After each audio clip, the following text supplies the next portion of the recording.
real pleasure for me as a longtime fan to be sitting here with Aaron Gray. Here with Larry Hama. We're talking with Kevin J. Anderson, best-selling author. Mr. Neil Adams. I am here with David Prince. Axel Alonso, editor. Shadow Stevens. And Devil's Comic-Con with John Delancey. With Tom King. Kevin Conroy. Free Comic Book Day. Denise Crosby. PopCon Pop Expo. Here on location at Star Wars Celebration. Sci-Fi Expo, talking for our second time with Gil Gerard. Wichita, Kansas at Time Eddie. Producer David Gerald. I've got Eric Flint. Are here at Smallville Comic-Con. Wizard World St. Louis. VillageCon in Bentonville, Arkansas. Michael Lombardi. We were talking with Alan Dean. Quincy Allen. Suzanne Lambden. Of Starlog Magazine, Mr. Kerry Oakwood. Chris Sami. Len Lee. Dave Schwartz. Mano Intirami.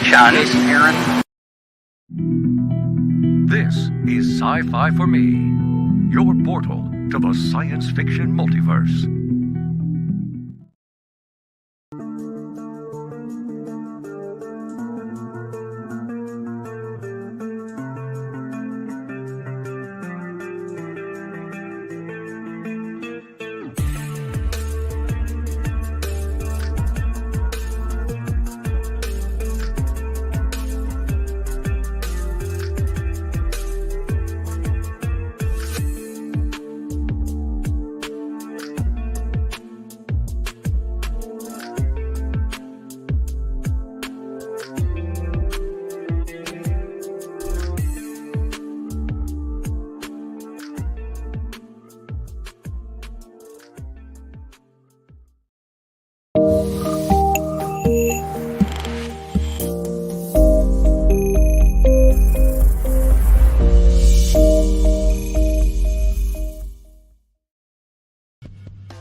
The Immortal Mass, a 1970 superhero crime noir adventure that follows a retired soldier who is given a covenant interview with a death row inmate. What he learns from the interview thrusts him into Atlanta's shadowy underworld. He'll have to utilize his military training to survive from being hunted for the information that could topple the most powerful ruling class in the city. This is not a pre-order or a crowdfunding campaign. Get your books now at denali's.com. 25 seconds to curtain, folks.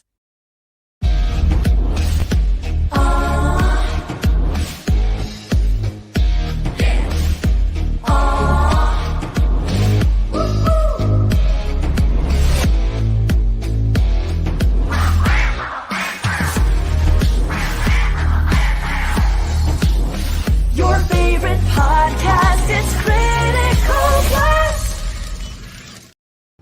Ladies and gentlemen, Mr. Stan Quentin. What's up, RJ? How you doing, brother? You know what? It's the end of a... Please tell me it's Wednesday. It is. It is. It is, okay. It is. And you can tell because behind me we have open comic boxes because I'm starting fulfillment on Necroholic 2. So it's one thing you and I have in common. We fulfill Kickstarter campaigns. Yes. It's very zen. When you got everything ready to go, you're just like slip tape, fold tape, slip tape, fold tape, and you just lose track of the time, and you come out with a lower heart rate and everything. Yep. I got 20 rolls of tape sitting here to my right. That's a lot of tape. Hey man, we're ready to roll. I have found a brand of tape, and it's not like it's a hidden brand. I mean, it's duck tape. I have spools of it on my rack here, so I can just reach up and grab one. Yep. This Easy Start stuff. Yep. I love this because I'll tell you why.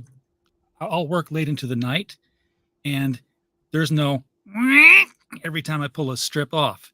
No, this is loud as hell, but I keep the door closed. My daughter sleeps through it, so yeah. This is silent. I mean, until it gets down to like that last few mils on the roll, then it starts to make a little bit of noise. That's how I know it's about time to change the tape. So I actually think I'm going to need to get a new dispenser soon. I think I about wore this one out over the last year and a half. Yeah, well, I'm using the disposable one that came with the roll, and I just keep changing them out. See, I went with this one, so I can take and get the big ones for like shipping to retailers and stuff. Yeah. But I think I need to I think I'm abusing it a little bit. I've dropped it a few times, and see, that's where if I drop this one, it's just like an extra buck on top of the roll of tape to get plastic. Yeah. But I've got the cloth tape for the big boxes. It's got the threads in it. Yeah. I've got the brown paper tape here. That's the packaging tape. Oh shoot, I'm out of brown paper tape. I guess that's something I need to get now.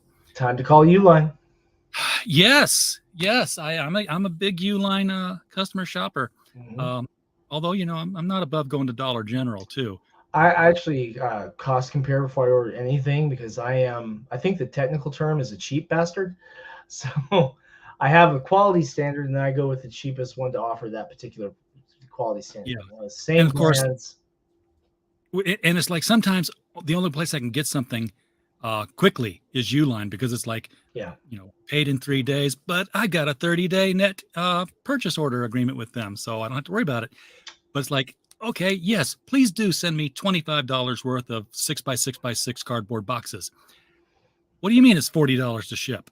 It's like, this is the business I'm in, and you guys are overcharging me to get it here second day UPS. I'll tell you that one of the things that has been pretty good lately is I got a new source for bubble wrap, one that I've been using. Well, not new. They've been in business for a long time, but the Bubble Boy guys, right here in the good old US of A. It's cheaper than what I've been getting from Uline. It's good quality bubble wrap, every bit as good as anything else I'm getting, and it's less expensive than anything I've seen on Amazon. And I got 1,500 square feet the other day for under $70. So, you know where I get my bubble wrap? Lay it on me. You. Oh, for me? Yes. When you send a book, or when like Mixum or Comics Wellspring sends crates of books, there's all kinds of bubble wrap in there. True enough. Although Mixum has been shipping more with brown paper lately than with bubble wrap. Yeah. They've done it with both to me. It's like, they've wrapped the brick in bubble wrap and then they put brown paper around the edges. But there is one, Mixum's distributed around the country. Yeah. There is one place, it is Mixum, calling you out, boys, that will stack 10 comics, 5, flip it for 5. Good move. But they don't shrink wrap it and they put a rubber band around it. Yeah, I had a conversation about that. And so I think we've fixed that from happening again. Thankfully. Don't rubber band my comics. None of the other boxes from the same, printer we're doing that. We have a busy chat out here. We got Mike Walters has dropped in to like and share and say hi. I appreciate that, Mike, as always. What's up, Mike? How's it going, man? Pops Van Zant says there is a party here. Pops, what's happening? See what's going on. J.R. Exner out there in the chat. J.R., good to see you, man. Not to be confused with R.J., my mirror brother. Phantasmagorical, thank you so much for being here. You brighten up the room every time you come into a chat. Atrocity Press is here. Max and Johnny, what's up, guys? Dillard Draws is here. Wow, good to see you, man. You've been getting around lately. I'm seeing you on all the chat streams. You must be getting ready to release something, probably called The Buckler. So, and oh yeah, the Fat Uline catalog, and of course I get a sticker of the 2023 calendar. I've got so many of those things. Like, why? I appreciate that you send me the calendar, but honestly, the Uline stuff is not something where I take it into the toilet and just browse through it like the Sears catalog of old. I'm like, hey, I never thought about getting one of those. No, I go to the website specifically for a specific dimension of box. I know what I want. So y'all don't have to send me that. It's okay. So I have not presented your screen yet because, like I said, I ran in here. That's okay. I haven't shared the screen yet either. So you've got it loaded though, right? I've got it loaded. Cool. And, I was in a very important room of the house where there wasn't a clock. How's that for 8 days in? It's a tremendous response from the previous backers, and 181 people who've saved the campaign on top of that haven't pledged yet. Absolutely tremendous response. So this is 8 days. That's telling me that this is a 21-day campaign? Yep. Our campaigns, all of our comic campaigns this year are scheduled for 21 days. So 3 weeks. So you don't mess with that 2-week lull. You just condense that into a 1-week lull. Right. I'm usually ordering the books on the last day of the campaign because I don't want to have to wait 4 weeks to get my books from the end of the campaign. The thing is we've got 9 comics scheduled to come out this year through Kickstarter. So 3 weeks is what fits our time frame. Plus, we've got a couple RPG projects in the pipe. So, there's only so many months in the year. So, John's telling me that the Buckler is already released, so it's my bad. You know, I'm used to see when you start seeing something show up on all the streams, you're like, oh, this is coming. Nobody ever gets on a stream with, hey, this is done. So you're ahead of the curve there. Well, we'll have to come back then for Ninth Degree, because we'll be launching that fully complete. That's by Paul Walcott, who, as you know, has done some of our variant covers for 47 Furious Tales, and then also work on us for Dungeons and Dames. And he is an American mangaka, and we're releasing manga chapters starting in July, which we're going to have a very generous price point on for people to get on that. So American made, American born, you know, and American good old layout? fashioned manga size layout. I mean, it's got its format, and we're going to be reaching out to a certain someone for translation and lettering to Japanese. So, ooh, okay. So we're going to start in the back of this book and read forward then. well, no, we're going to read left to right on the American version. We'll swap it out for when we go to the Japanese version. Oh, okay. We'll actually do the extra work and get it done.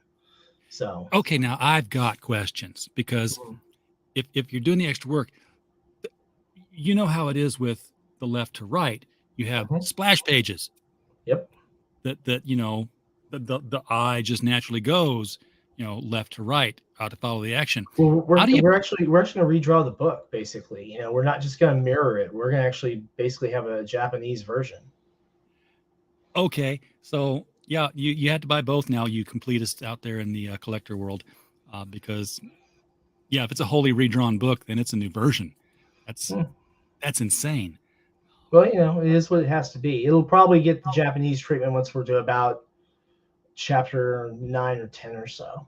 So, be important. Drawn by the same person? Same person. So it'll have a consistency of look. That's cool. Yes, indeed.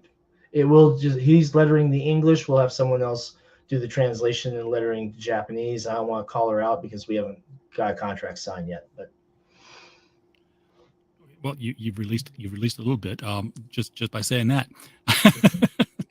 Yep, this person identifies as female. Solid Halon, what's this? 2 bearded dudes. I was promised a pink-haired old elf. Well, there's the pink-haired elf. There's the pink-haired elf lady right there. And, Solid Halon, what's up, brother? And you know, Reign of Ages, and every time I read that, I get that old 80s song in my head, Rock of Ages, going, which isn't a bad thing. Except it makes it hard to concentrate. So who is this pink-haired elf lady with a sword? Rayne Elamithor. She is the last surviving member of the Brochellen Rochellen, an ancient order of elven mystic Easy warriors. for you to say. It is not, actually. But she's the last survivor, which she basically discovered in issue 2. And she doesn't really believe it. Maybe it's true, maybe it's not. We'll find out more. What's up, Larry? We'll find out more in this issue, which I think you guys are going to appreciate, and then even more in issue 4. Issue 4 is going to tie up our introductory story arc, and then we will move into the next story arc into issue 5, because this is slated to be an ongoing series. Nick and I have basically agreed to keep doing this until one of us is dead. So, okay, at least that's the agreement so far. You got a couple of different covers on this. I've got to say, Rayne needs to be taught sword safety. That is no place to sheath your weapon. Well, you know, that's not sheathing. She's just cleaning up after some battle. You can see some rough around the edges, around the knees, and she's got the blood of her enemy that she's washing off the blade as well. So, and you know, when you're wearing red, you still have to get the blood out of the clothes. So every once in a while, you have to be naked. Yeah. Does that happen in the book, or is that a sales cover thing? I'm not going to give it away. I'm going to let you guys find out. But I'll tell you in issue 3, she's not bathing in that. In issue 3, we're too full of fight to have time to bathe. But if you want a good bath scene, wait until I tell you about Tibby and her time-traveling psychedelic mushrooms in April. Jeez, you got books coming out the wazoo here. I wasn't kidding when I said 9 books this year, man. This is the cover beautiful. for Tibby and her time-traveling psychedelic mushrooms. We're actually going to have 2. We haven't revealed the second cover yet. But yeah, the only thing she's wearing on this one is Bubble Bath. And there's a story reason for that. Because throughout I love comic book Bubble Bath. It got me through puberty. Because in issue 1, that's actually all she wears for most of the issue is Bubble Bath because of how the story went. Okay. And we got this fantastic cover by Ken Hunt and colored by Nick Capone. This is a beautiful cover. Not to take away from the boobies, but yeah, this is so she's magical as well, I'm guessing, because I see the floating fire. She's actually one of the for this particular order, about half of the order were magically trained and the other half are heavily armored warriors. And she was one of the mystically trained one. And actually, for those of you who read issue 1, you get to know just how new and how green she is when she's thrust into the mission that hurdles her into this story. So if you haven't read Reign of Ages issue 1 or 2 yet, you can certainly do so. You can get the book through this Kickstarter. You can also get the digitals through Drive-Thru Comics, where it's doing pretty well. Very good. And I always say this at the end of the show when it does absolutely no good. The link to this Kickstarter, that Kickstarter right there, is right below the video. Just scroll up a little bit and kick it, and it'll take you to Kickstarter in another window. So you can throw money at it while still listening to the show. Mm-hmm.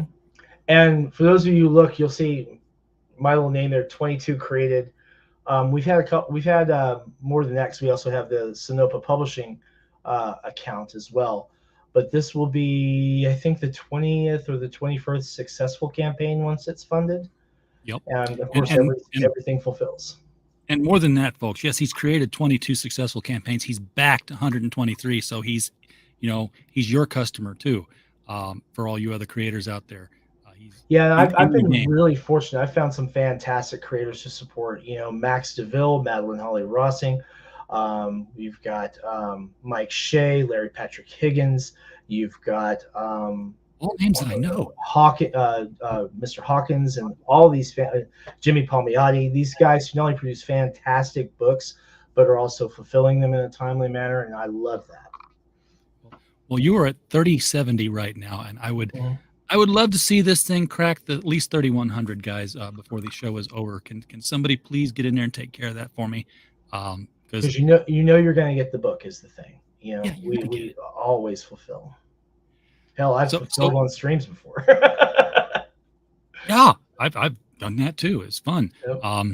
It's not my stream usually, because I'm just kind of like listening. Usually a CromCon or something. You guys keep going on unpacking boxes. Yeah, I've done that on CromCon a few times too. It's fun. So the interior, black and white, or is this just black and white preview? It is black and white, as the first 2 issues were as well. Okay. Just going to show off that incredible line art from Nick Capone. Absolutely beautifully done. And also printed on the same heavy, high-quality papers that we're known for from 47 and from Necroholic in the previous Rayne issues. Heavy 110-pound covers, 80-pound interiors, that silk finish on the inside, and the satin soft touch finish on the covers. Just beautifully, beautifully done. So now this has a manga influence on the inside too. Some people say that, but the reality of it is, I think what you're seeing in there is a little bit more of just so many of the divergent art styles that Nick himself is a fan of, kind of coming to roost into one. So he's a big fan of ElfQuest. He's a big fan of Heavy Metal Magazine. He is a big fan of several different mangaka. So I think what you've got here is just this blending to form the one style that he wanted to put Rayne into. And it works out really, really, really well. Like these panels here are definitely Richard and Wendy, the Peonies in style. And then you get to this panel, and that's straight up manga. The speed lines, the close up, extreme close up. Yep, where you can see the knife in the iris of the eye. It's coming towards the target. Yeah, into the eye of the target, and the guy's not even looking. He's just like off to the side. And I mean, you this is the culmination of a fight scene at this point. So there's a lot of motion that happens in the preceding pages. It's a lot of fun. And then this was really brilliantly done. The map on here is actually by Tanaya Gomez, who's one of the main cartographic artists I utilize for role-playing games. She did the Glenfollow regional map, which is what you see here, that's been brought in and shaded out to the match the actual tones of the page itself. And so we're seeing here the Our Lady Adventures referencing the map that they have, which is partially the Glenfollow map. So this is from a role-playing game. Right. Specifically, that came from the Tarot Adventures, which is a Dungeons and Dragons open game license title line that I've been putting out. The first 3 adventure books are out. The 4th one should be out next year. I was hoping to get it out this year, but there's just not enough time to get it fit in. Now, I heard about the Tarot Adventures somewhere on this campaign page, I think. Is that the world in which Rayne operates then? Yes, that's the setting for it is. So we sprinkle little Easter eggs into each issue. Little things in the art or little things in the storyline that reveal lore, adventure locations, different things that you're going to see. In fact, in book 4, we've got an entire scene that I think people are really going to dig that's going to give away some things. And it's going to be influenced a lot by some of our backers who've been backing not just the Reign of Ages book, but the Tarot Adventures, where we're going to put in some references to some of those folks in there. All right. You've got your tiers listed here, which I thank you, because I hate going off to the right side of Kickstarter. I can't see what you get over there because you can't put a picture. You can now, and if you scroll down, you'll see we have. Oh, look at that. They changed it. Yep. Oh, not only did they change it, I'm hovering over it, and it's not green. Yep. So, wow, when did they do this? About 2.5 weeks ago. Okay. Well, right before the Kickstarter. That's an improvement. Right before the campaign launched. And so we had about 4 days to get everything together, rebuild the entire graphics so that we could match stuff up appropriately. And so you can actually see what you're pledging at right there. And they correspond to the tiers. There is one tier I still have to add into the reward tier section that I somehow missed while I was building the campaign, and with the convention last week, I just haven't had enough time to add it back in. But it's in the reward section, just not in the tier description list in the main page. Well, I'm still going to go on the left side because it's bigger. That's cool. I'll find a reason to complain about the right side still. $5, folks, the PDF. This is, I'm guessing, your typical 22, 24 page. 24 pages, yep, 24 pages, and then the cover, of course, as well, and then any digital elements for the stretch goals that are added, and we have some tremendous ones. We're going to see those in just a little bit here. If you haven't read any of it and you don't want to commit to the physicals, you can get all 3 of the PDFs for $10. That's like getting one for free. It's buy 2, get 1 free, folks. If you think that's something, RJ, just wait for a moment. You're going to see something that'll blow your mind here in a minute. Okay, I'm ready. So 15 plus shipping for the print books. Right. And that's also 15. Isn't that a gorgeous cover, though? They both are. Yeah. That's the thing. Well, I say both. Let me just go ahead and say they're all 3. They're both. And the second cover here. Okay, yeah, the first one's sexy. It appeals to the male gaze, and I have got plenty of that in me. But this second one here, while it's not the sexy kind of book, she's got a nice figure and everything. The background. Who puts that kind of detail into the background of a cover? This is a painting. Nick Capone. Ken Hunt and Nick Capone. Ken with the lines and Nick with the color. They did fantastic job on this. Those guys, I tell you, man, when they do something, it'll blow your freaking mind. This is something that you want to have, a virgin copy of in a frame, and just hang it up in your office, which you probably do. Now, of course, for less clothing on the same cover, you got to pay $5 more. It's cover charge, boys. But that's typical. We're used to that. And and because we don't print them in as large a volume, so they cost more. Yeah, exactly. $20 for the Not Safe for Work cover for all you people who take your comics to work and read them there. I'm fortunate. I'm at work right now, so all my comics are here. But you're right. My mind is being blown now because I want this. I want this badly now. $40 for comic and coffee mug. Yep. Featuring the art of Ken Hunt. But that's not the only one we have, though. We have one that Solid Halon himself has, and I think he'll attest has been pretty good for him. The Rayne of Ages manga style mug with art by Dan Donnelly. Look at that. It's a different style of cup too. Well, it's the same style of cup. It's just positioned differently. Oh, okay. Yeah. It looked like the handle was slightly different. Yeah, it's just different from the photo angle. Yeah. Last thing in the world I need is another coffee mug. I'm gonna get one. It's gonna happen now. And then for the Ken Hunt fans who are real heavy on this campaign, you've got one where you can just get those two. And then you can get all 3 covers for $45. Yep. Now wait. Before you do the scroll, math. Yep. It's 15 plus 15 is 30 plus 20 is 50. It's $5. So you're saving $5 off here, guys. You get all 3 covers. And for digital fans, if you scroll down on the right, you're going to see, like, remember what I said that I had not quite gotten everything in there? Stop right there. Right here. That's the entire Sinopa digital collection for comics. 8 comics, 47 Furious Tales 1 through 3, Necroholic 1 through 2, 1 and 2, Rayne of Ages 1 through 3, $18. That's a deal. That is a heck of a deal. Mm-hmm. That's like two and a quarter a book. Yeah. Yeah, I did the math right. Close enough. Good enough. That's GEM, Gem. Good enough math. And of course, good add-ons. And there's a couple of add-ons that haven't made. Like I said, I was working on this a couple of days before launch since they added the images. So I still need to go back and add a couple other things into it. But you're gonna see you can get the specific digitals you want, like 47 Furious Tales and Necroholic. And if you missed previous issues and you are a big fan of physical, you can get the physical copies. Excellent. I'm looking at these Necroholic covers. Is this going to be a theme? Because there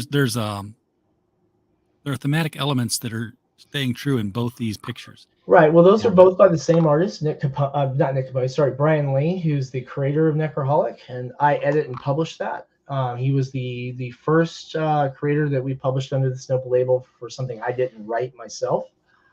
And actually, I've got scripts for 3 through 6 in my custody right now. I'm going to finish up the edits on 3 and get them to him next week, and he'll be starting pages. I just wonder if all the other covers are going to have that pyramid of hands topped or encasing a face like that. I can't give that away because he's still pitching some ideas on the cover he wants to do. He's got a couple of really great ideas, but I don't want to lock him in yet until we have, I don't want to lock him in until we have color on paper, I mean, it's cool if they are. I like that kind of stuff where, you have a neat little gimmick going consistently across. As long as it's not like, holograph stickers or, the gimmick cover for me died when DC started printing Robin miniseries, because the first book was just Robin, just plain old Robin. Then they did Robin 2, and that was the one with the holographic sticker always in a different place on it, but somehow made it part of the artwork. And then Robin 3 just killed it because they had hollow covers with an image that you would slide up and down so that the lenticular would have motion in the thing. And those covers were not built to endure sitting on the shelf, let alone being used as a lenticular movie screen. Well, we built some pretty solid covers for ours, but we haven't done anything with hollow foiling or anything with our covers yet. Talking to the printers about what we want to do with Tibby, because a good hollow foil might do well for the psychedelic mushroom effects and such. Absolutely, it would. But it would make sense for the book. Right, but it has to make sense for the book, and it has to be something that can be affordable in the campaign. So we'll keep people posted on that. So this is we already mentioned the you can get $10 for a copy of number 1. I'm hoping there's a copy of number 2. Yes, there is right there. So this was just kind of broken up by the Rayne of Ages button set. Yeah, we wanted to give people a reason to pause on the page, and so rather than just stick it after, say, hey, take a moment, look at this, and then move on to the next thing. But she's done some fantastic covers for us, as you can see here, 1 and 2. They are limited because, RJ, as you know, I don't reprint covers for floppies. Right. So once they are gone on the add-ons, they are gone. That represents my entire remaining inventory. So have you and this literally screams for it. Have you done any cosplay covers? We are in conversation with someone that I think everyone here knows for a cosplay cover on issue 4. But until we sign a contract on that, we're not going to announce it. I'm fingers crossed it's Kara Nicole, but you know. I'll tell you it isn't. Okay. I can tell you it isn't. We have someone else, someone very special, very, very important to the entire indie comic community, very beloved to the indie comic community, and to the indie RPG community. So I'll leave it at that. I think I might know this person. So I'll be in for that. Variant covers of Necroholic can be added on here. Variant covers of Reign of Ages can be added. So, and guys, that Buzio cover, we only produced 200 of them in total. That was it. And so those are incredibly limited. Yeah. So guys, if you want a rare cover and are thinking about this one but not sure, I cannot guarantee that we'll have any of them for the next campaign, because I sold a few at the convention that I took with me, and because I'd set aside a couple for the convention, so just keep that in mind. In fact, got several different Virgin covers down here for 1 and 2. You can add on the coffee mug, but you're going to buy it with the thing anyway, guys. Well, I guess if you wanted to mix and match, say, I like this cover, but this mug. Right, or if you wanted an extra one for the missus, Oh, yeah. Yeah, there you go. Or one for home and one for work. I don't know what's in that cup, but it's making me thirsty for it. It's like, that looks like a chocolate frappe or something. It's probably glue and glitter, but it looks exactly. Good. Right? Marketing people know how to make you hungry. That's their one talent. Stretch goals. Stretch goals we haven't achieved yet. So I'm going to make a quick jump up top. Chat, help me out. Come on. We want to hit something here. So back to the stretch goals. Now, this piece right here is by none other than Ben Dunn of Anarch Press, creator of Ninja High School, and colored by our own Nick Capone. This unlocks as a digital print that gets included with the digital copies for all backers at $5,500, and then is added as a print, a physical print, for all backers receiving print copy at $6,000. So basically every $500 after a goal, we have a new stretch goal. And this is basically just to maximize value for our backers. The $1,000 increment is basically allowing us to pay for the print run on these. And you'll see as we keep going down, we followed that pattern throughout with some really amazing stuff. This is by none other than Fernando Ruiz of Archie fame. And that one becomes a paper one at 7,000. Every 500, we bump them up. And they're both 5.5 by 8.5. So that's half a comic. If you take a comic and cut it in half, you got like a big postcard. Here's for comparison. So the comic behind it, the art print in front of it. Yep. There we go. There you go. And so it fits nicely. We put them on the back of the backer board so they don't crease the comic. And then go ahead and ship them all together so they're nice and safe. And then this little lady right here. I've got the big version in hand. Oh, look at that. This is by Damian Torres, Lulana from Reign of Ages. Colors by Nick Capone. And we have that at 5.5 by 8.5 for digital, and then, of course, for the print at 8,000. I was hoping it wasn't going to be that big one because I would feel bad for you. That's no, it's we have that available though. But I mean, this is our stretch goals, and then the version of the Ken Hunt cover for digital, and then of course as a print in the 5.5 by 8.5 format, so it fits on your desk nicely. Yeah, that was smart to make this one this far down in, because this is the one I was saying that you want to have framed in your office. So make it a real stretch. I mean, even the Lulana one and the Ben Dunn one would look great on my office too. Oh, yeah. Fernando Ruiz, I'm a huge fan of. I would probably keep that at home. And then this was by Aishagul Senev, our cover artist. This was, we were originally going to use this as one of the covers, but having 4 covers seemed a little excessive. So we stuck to 3 and moved this to the print. I've seen more covers though. Yeah, but I tend to print in volume. So having when I say volume, I tend to print 1,500 or more usually.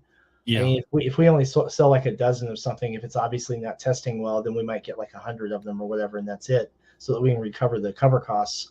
But usually we're printing in bulk. And that takes away from your other covers, which you might have been able to get at a lower cost. Right. Luke Stone in the house, the man behind Fund My What's up, Comic Luke? here. How you doing, man? Got his fat Uline catalog yesterday. There you go. We should have like a Uline podcast. Just get together and talk about all the cool Uline stuff we want What to cool order. stuff did we get from Uline this week? Look at these boxes here. Look at these tubes. So I get boxes, I get tubes, and I always make sure they have the best poly mailers.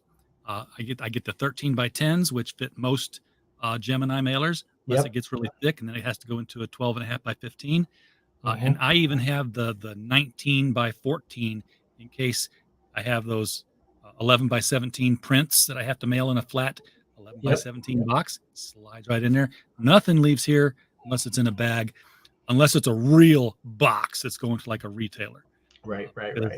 And I've got some shipping boxes for particular backer levels. Like if they're getting 3 or 4 11 by 17s, I'm not putting those in a flat envelope. I'm going to go ahead and put those in one of the Sinopa Publishing flat shipping boxes that we usually send the retailers to.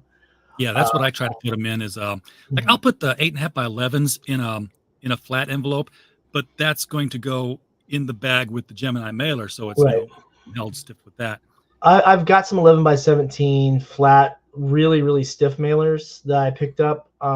They were a little more pricey because they're freaking hard as nails. I actually tested it by shipping something to Pops and then shipping something to Damien, and both of them got their stuff intact. So I thought that was a good successful test. I haven't seen mailers for 11 by 17. What I've got is I've got 12 by 18 boxes. You have to fold them, and they can be a 1/2 inch, 1 inch, 2 inch, depending on where you. Hold on a second. I'll get there. I'll show you what I'm talking about. 1 second. Oh yeah, let me see it there. Meantime, folks, take a good look at this campaign. If you have not clicked on the link under the video at this point, do so. Now's a great time to do it. Find out what tier you want, what add-ons you're going to kick on there, and my fulfillment rate office. So this is those ultra stiff 11 by 17 mailers. These things, man, are hard as nails. And then this is one of our Sinopa Publishing mailer boxes that we use as well. This is also good for convention transport. So we've got our 11 by 17s in here from the con, the ones that we actually didn't sell. Con was pretty good to me, I'm not gonna lie. I cheaped out once on the 9 by, probably 9.5 by 11 or whatever your big photo mailer is. Yeah. I cheaped out once and bought them off Amazon because it's like cheaper shipping than Uline. But I wouldn't do that. Just good. Guess what? They weren't 9 by 11. They were 9 by 10 and 15/16. So my posters were above the fold line of the tab. Yep. Totally wasted my time. These completely hold a bagged and boarded 11 by 17 with room for a cardboard insert. So they work really, really well for like single, probably double. I wouldn't do triple because you're going to start to see compression on them because of how tight they are. At 3 or more is why I usually use the box then.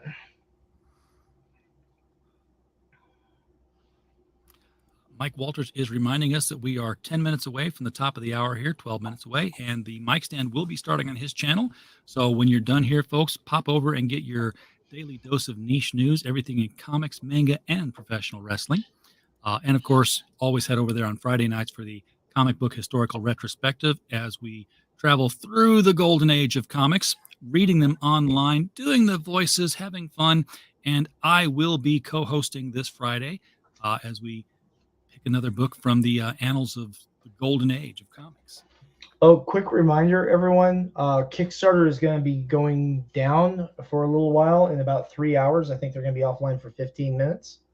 So if you have shows with guests appearing at the 11:30 midnight hour or so that have Kickstarter campaigns, just be advised the Kickstarter will be inaccessible for like 10 or 15 minutes. Yep, they just put the message up on my refresh. So.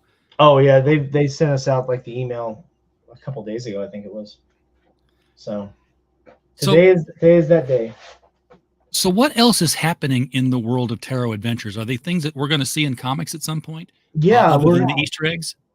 For issue 4, we're seeing a particular villain who comes out at Death Comes to Glenfollow. We're going to be seeing in the Tarot Adventures book 4, we're going to see some stats for some of the characters from Reign of Ages. And we're going to see in the continuing series more of the lore, more of the history, adventure hooks, stuff that dungeon masters can look to, stuff that players can look forward to and hopefully say, hey, I want to explore this and see what's there. Not everything's going to be things aren't just going to be giving away. There's going to be hints, little things that will allow your game masters to build upon that. Like, hey, why is this area called the Elder Woods? What is it that's in here that held that name throughout the millennia? What about Bloodfall's Tower? What the hell's up with that? There's a tomb that only shows up on certain maps in one particular area, and the only references to it are really very reverent, but it's really very reverent irregardless of what particular religious authority you're looking at the reference of. It seems like this person was either incredibly agnostic or universally held in high regard. And for whatever reason, the legends and stories of this person don't persist. They only really live on in the hard, out of the way places, the archive. So what the hell's up with that, and how do we get there? Things like that. So you're going to keep seeing more of that throughout the series, especially as we move through the Tarot Adventures, adding more content to it, revealing more of the lore. Some more relics will come to light through the Tarot Adventures, and eventually you'll see some reference to those in Rayne, although Rayne's carrying around a pretty major historical item with her already, not counting herself. So, yeah, there's a lot going on that I think that our Dungeons and Dragons playing friends are going to really enjoy. I know I do. I used to love Dungeons and Dragons. I haven't played it in 35 years. No. Get together some friends. The 5e is easily accessible. You can even freely download like the open game license stuff, which is enough to build your character from. And you guys can put someone to be DM. And I wouldn't recommend starting with the Tarot Adventures because they're all set at deadly level difficulty for their level. Okay. But get a couple of adventures under your belt, and then give the Draw of Glenfollow a try. It's for levels 1 through 3 at deadly level difficulty. And then if you survive that, and I do say if sincerely, not to be mean, but it's a tough adventure, then you can move on to Comet over Echo Rock, and then Death Comes to Glenfollow. And then assuming you survive that, which I shouldn't, you'll be ready to move into the 4th. I never minded it when my character would die because my favorite part of the game was character creation. Like, cool, I get to make somebody new. And there's a fun thing about this is that the Tarot Adventures, as the D&D adventures, each of them works fine as a standalone. But if you play through them sequentially, what you get are kind of these social rewards as you become more renowned for your accomplishments in the area. And that can have some direct effects on what your monetary rewards are, what your treasure rewards are from the upcoming nobility and merchants in the area. So it's there to incentivize play, but not so much incentivize sales, because sales adventures are usually just one guy in the group anyway. That's being the GM. But to incentivize people to play in that setting and have fun in that sandbox is really important.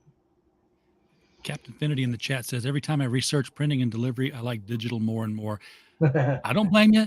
It ain't cheap, but it's not impossible either. mean, we've had a lot of changes in shipping just in the past 2 years. Yep. I mean, it used to be $80 to send something to Australia at one point, and it's not anymore. I do. I remember. Now I can get something to Australia with only minimal delay for 32. Yeah, and that's if it's a big package. Yeah. Well, the guys, that's the fun part is that the handful of backers in Australia are usually the guys who are getting everything on the campaign. So love you guys. You rock. All right. Sam, is there anything more that Sinopa is going to be doing here real quickly that you want to shout out to before we wrap things up? Well, God, yes. Yeah. In April, we're doing Tibinger time traveling psychedelic psychedelic mushrooms. That's going to be a big deal with beautiful art, as you saw from the cover. The interior artist is the cover artist, and the interior color is going to be done by Nick Capone. That's going to be lettered by Taylor Esposito, who's the same letterist we use for Reign of Ages. Absolutely remarkable professional. If you want fantastic lettering, by someone who knows what they're doing, hire Taylor. And then if you want someone who knows what they're doing and you don't know anyone else, hire Taylor. And if you know the best letterer in North America, then you're hiring Taylor. So hire Taylor for your lettering. He's absolutely worth every dime. Can't stress that enough. And then after that, we're going to be putting together a volume of issues 1 through 3 for 47 Furious Tales. We're going to do that while Alexia is still working on issue 4. We'll put issue 4 out later this year, but we'll get the issue 1 through 3 bundled together so it lines up with the artist edition that we put out with issue 3, which was the line art with the inks, where she had done all the ink brushing and everything on it, like she does. So it'll correspond to being 4 volumes each, as opposed to 3 for one and 4 for the other. It just makes good sense on the printing cost too, so we can put it in people's hands at a good price. And we'll get that out. We'll do Ninth Degree by Paul Walcott, probably in July is what we're looking at. That's a fight manga, American made, it's just freaking glorious story. I love where he's going with it. And we're going to put out 24 to 32 page chapters of that as quickly as we can turn them. We're hoping that by next year we'll be on a quarterly release and maybe eventually get down to every 2 months or every month, depending on how well we do with that. But we're going to come at that in reading left to right, just like we do in the U.S. for our American audiences. And then we'll eventually get that redone and put it to right to left in Japanese for our Japanese audiences. And then we've got Red Claw Return of the King by Christian Martinez in August, which we should be fulfilling by October, as he's supposed to have that book completely done before we launch. So we're basically crowdfunding the printing and shipping, just like we'll be doing with a lot of these other titles. And then we should be seeing after that Necroholic issue 3. And then after that, if I'm not mistaken, we will either be doing Reign of Ages 4, or we'll be doing Moonlight and Mad Men, my RPG supplement for the year, depending on where we're at progressively in each for artwork. So yeah, we have one hell of a busy calendar this year. Yeah. And you got an August delivery date on this. Yes. No reason to worry about missing that. No. We wanted to give ourselves a little extra time. Part of the reason is that the book isn't actually done yet. Unlike some of the previous ones, he's still working on some interior pages. He's also working on his own project that he's launching in July. I didn't want him to have to sacrifice quality on either, so we pushed delivery back. It gave us more room in case anything went wrong, in case he got sick or something from overworking or whatever. And just wanted to make sure that we had our book on time, just like Necroholic is shipping on time here starting tomorrow. So we want to make sure we're doing that. And the same thing for other coming books. We're going to try and make sure that, especially the ones that are creator owned by the ones I'm editing and publishing that I'm not writing, they have to have those books done before they go to Kickstarter, or they don't go to Kickstarter until it's done. So the idea is to make sure that we're preserving the integrity of our fulfillment record, making sure that people are getting their books quickly and people aren't affected on other campaigns that have to wait for fulfillment. So want to get those books in people's hands so they're enjoying them and just be known for the same reliability we've been known for so far. Now, did you start this with 47 Furious Tales, or were there books prior to that? Well, 47 Furious Tales was the first comic. We started with role-playing game books and built up into comics, and we're going to keep doing role-playing books. We've just been focusing a lot on comics because comics is a hard beast to get into. You know, you're far more art intensive because every page has to be drawn, and that's a big deal. Your lettering is another thing. You can't just throw fonts in there and get away with it. That's really not going to serve you very long. So you need that professional touch. And, you know, distributing comics is a lot harder than distributing role-playing game books because I can put role-playing gups up on Drive-Thru-RPG and do just fine and do that easily. I can print a press run of it. I don't have to worry about collectors being upset if I print a second edition of it or a new copy of it. It doesn't dilute the collectible value. So when I turn around and I go to comics, you know, when it goes to floppy, I simply don't reprint that cover. You know, like you might have a virgin variant of that cover, you know, later on down the road, but you're not going to have, you know, a Necroholic issue. Where did I put that? Issue 2, fully like this. If we ever do like a virgin collection of like the Brian Lee editions or something, then that would be a different story. But that's that. We printed that press run and that's it. So when we go to mass distribution on this one and put it in more than just the stores that we're shipping to already, when we're doing like 3, 4, 5,000 press runs for that distribution channel, then what we'll do with that is we'll have Brian do a new cover and we'll market that to him and run with it. Which with this one, we're probably going to be at probably issue 8 when we take it to mass market. I think, whereas opposed to 47, we're going to wait till all 12 are done.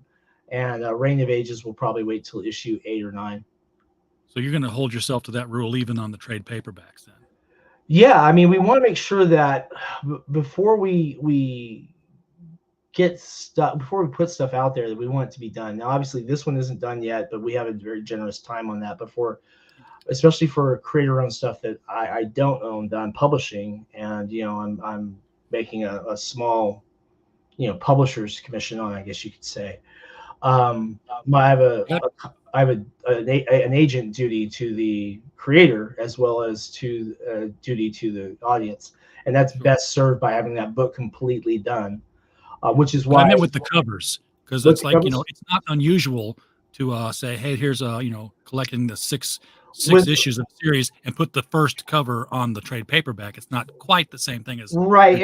And for the artist edition, we did the raw inked page version of the very first cover we did for 47, which we only printed 500 copies for, so it's not the same. But and we'll do that for the artist edition when we go to reprint because we sold those almost completely out already. But we're not going to use the previous covers on those because we don't want to, you know, we don't want to dilute it. Plus, it helps our artists more if we give them more work. You know what I'm saying? Sure. It gets them paid again. And the one thing I can't stress enough is that when you're paying your people well, you don't have problems finding people to work with you. And thankfully, I never have problems finding people to work with me. So, did you intend to become a publishing house? Yes. Set out to do this. So that's that was the goal. It wasn't like, hey, let's do a comic. Okay, well, let's do this other comic. Hey, now somebody wants us to do their comic, and well, that's part of the goal. There's still other goals to unlock. Eventually, I want us to get an animation, but first we have to be, you know, publishing monthly at a profit point, which is hard as hell in comics and not easy in role-playing games. So we have to be publishing and profitable enough so that we can bank the money away to start, you know, getting our pitch videos made. You know, the idea eventually to start making animated content, you know, cartoons that will either distribute. If no one wants to distribute them, then I'll distribute them my own damn self. If I have to put them on YouTube or Patreon or whatever, we'll get them done. Yeah. We're a few years away from that because you're talking hundreds of thousands of dollars an episode. So, you know, one thing at a time. All right. Sam, thank you so much for coming on tonight. I appreciate you answering the call when I said, hey, I've got empty slots here. Who wants to come in and, you know, keep the dead air alive. It's always a pleasure, RJ. Can I give a couple of shout outs real quick? It's your show. Well, it's your show. That's why I ask. Nah, I just hold the microphone. So, guys, everyone who's watching, we have some absolutely incredible Kickstarter creators who have campaigns out there, not just mine, but some other creators. I'd like to give a couple of real big, important shout outs, if I may. First of all, and these are in no particular order, Madeline Holly Rawson has Boston Metaphysical Society, Mystery at Pikes Peak 1 and 2 on Kickstarter right now. I'm a backer on that campaign. I've been picking up this title for a long, long time. I highly recommend Boston Metaphysical Society. She fulfills every campaign. Work is gorgeous. She's just amazing. And the second campaign to bring up real quick is Savage Sin by Larry Patrick Higgins. This is Savage Sin #1, Blood in the Water. It's his first fantasy series. I've seen a lot of the interior art. The interior pages are mind-blowingly good. The covers you'll see for yourselves will just blow your mind. And then, of course, everyone already knows this because it's coming to an end soon. But Jimmy Palmiotti has Painkiller Jane, Beautiful Killers on, so definitely check that out as well. And we hope that you'll back Reign of Ages and then also back our next project, which is Tibby and Her Time-Traveling Psychedelic Mushrooms, which is a time-traveling romp of an adventure. We're going to make those frequently and beautifully. Damon is excited about it. Alexia Veldhausen's editing. And I think of it a lot like kind of just a time travel adventure like The Time Machine or Doctor Who, but we're using psychedelics as our mechanism by which we're time traveling. So there's a whole world of adventure awaiting. And nothing like a good bump on the head to have a good time travel story. It worked for Mark Twain. Yeah. I'm excited for that one too because I like fun time travel stories. And that one looks like it's going to be. I mean, as Max Devill once said, it's got boobs and dinosaurs. It can't fail. Exactly. You know? Exactly. So, what was it? The old formula was they said 3 things sold comics: the color purple, a woman crying, and a gorilla. Any of those 3 things on a cover was guaranteed peak sales. I think it was like Julius Schwartz said that it was like a Silver Age thing, and Alan Moore took that and ran with it in Promethea. And that's why Crying Gorilla Comics was a thing in that world because it was this purple gorilla that was always crying, like, brilliant, it'll sell everything. And it did. What have you. All right, everybody in the chat, thank you so much for popping in here tonight. We don't have a show without you here to watch it. We're just a podcast falling in the woods otherwise. So we do appreciate you being here. And, of course, while you were here, we just hope you had a blast. Good night, everybody.